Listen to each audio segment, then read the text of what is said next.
जळगाव जिल्ह्यातील जामनेर तालुक्यातील फत्तेपूर पोलीस ठाण्याच्या हद्दीत 40 वर्षीय महिलेवर झालेल्या सामूहिक अत्याचार प्रकरणी 15 पैकी 14 आरोपींना पोलिसांनी तात्काळ अटक केली आहे।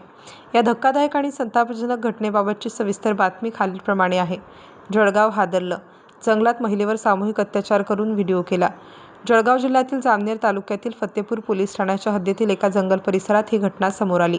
एका 40 वर्षीय महिला तिच्या ओळखीच्या व्यक्तीसोबत जंगलात बसलेली असताना तेथे आलेल्या नराधमांनी तिच्यावर बळजबरीने सामूहिक अतिप्रसंग बलात्कार केला। धक्कादायक बाब म्हणजे या नराधमांनी अत्याचार करत असताना त्याचा मोबाईलवर व्हिडिओ देखील रेकॉर्ड केला आणि नंतर तो सोशल मीडियावर व्हायरल केला। ही संतापजनक घटना उघडकीस आल्यानंतर पीडित महिलेने फत्तेपूर पोलीस ठाण्यात तक्रार दाखल केली। पोलिसांनी घटनेचे गांभीर्य ओळखून तातडीने तपास चक्र फिरवले। पोलिसांनी या प्रकरणी एकूण 15 जणांविरोधात गुन्हा दाखल केला असून यापैकी 14 सह आरोपींना पोलिसांनी बेड्या ठोकल्या आहेत। उर्वरित एका आरोपीचा शोध पोलीस घेत आहेत। अटक करण्यात आलेल्या 11 आरोपींना जामनेर न्यायालयात हजर करण्यात आले असून पुढील या घटनेचा सखोल तपास सुरू आहे। ही घटना फत्तेपूर पोलीस स्टेशनच्या हद्दीत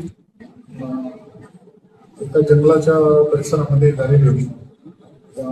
एक पुरुष आणि एक महिला तिथून जात होते, तर तिथं टू व्हीलरवर जात असताना ते जंगलाच्या तिथं थांबलेले होते झाडाखाली।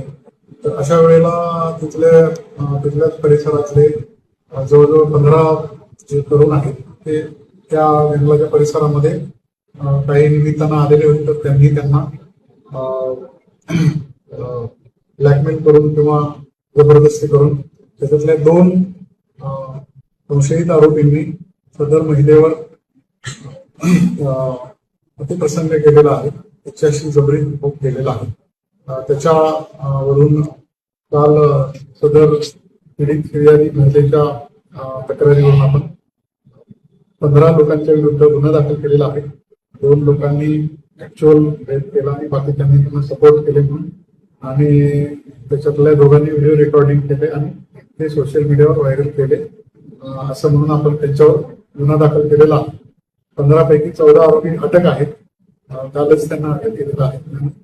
आता एक आरोपी फरार आहे, त्याचा शोध आपली पथकं घेत आहे। याच्यामध्ये अल्पवयीन आहेत याच्यातले 3 निधी संघर्षग्रस्त पालक आहेत, त्यांच्यावर पण त्या नियमाप्रमाणे कारवाई करण्यात येते। सर, आरोपींना कोर्टात हजर केलंय का? आधी पोलीस कस्टडीची कामगिरी केली? आरोपींना काल अटक केलेलं आहे, आज न्यायालयासमोर हजर करण्यात येत आहे। पोलीस कस्टडीची मागणी केलेली आहे पुढचा तपास करण्यासाठी, त्यानुसार कारवाई